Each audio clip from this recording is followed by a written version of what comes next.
தமிழ்நாடு மற்றும் புதுச்சேரியில் மழை பாதிக்கப்பட்டுள்ள இடங்களில் NDRF குழு தயார் நிலையில் உள்ளதாக அண்மை தகவல் வெளியாகி இருக்கிறது. விவரங்களை செய்தியாளர் செலீனா வழங்க கேட்கலாம்.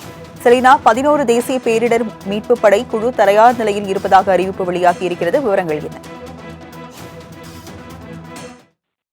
வங்கக்கடலில் புயல் நிலவி வரக்கூடிய நிலையில் குறிப்பாக தமிழக, புதுச்சேரி உள்ளிட்ட பகுதிகளில் கனமழை முதல் மிக கனமழைக்கும், ஒரு சில இடங்களில் இன்று அதி கனமழைக்கான வாய்ப்பு இருக்கக்கூடும் என்றும் வானிலை ஆய்வு மையம் எச்சரிக்கை விடுக்கப்பட்டிருக்கிறது.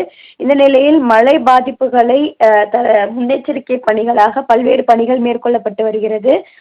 அந்த வகையில்தான் தேசிய பேரிடர் மீட்பு படையின் சார்பில் தமிழ்நாடு, புதுவை ஆகிய பகுதிகளில் மழை பாதிப்பை எதிர்கொள்வதற்காகவும் மழை பாதிக்கப்பட்டிருக்கக்கூடிய அந்த பகுதிகளுக்கு நேரடியாக சென்று முன்னெச்சரிக்கை பணிகள் மேற்கொள்வதற்காகவும், அதே போல பாதிப்பு ஏற்பட்ட பிறகு அங்கு இருக்கக்கூடியவர்களை பாதுகாப்பது, அவர்களை மீட்டு முகாம்களில் தங்க வைப்பது, அவர்களுக்கான அடிப்படை வசதிகளை செய்து தருவது உள்ளிட்ட பணிகளை மேற்கொள்வதற்காக தேசிய பேரிடர் மீட்பு படையின் சார்பில் 11 குழுக்கள் விரைந்திருப்பதாக தெரிவிக்கப்பட்டிருக்கிறது.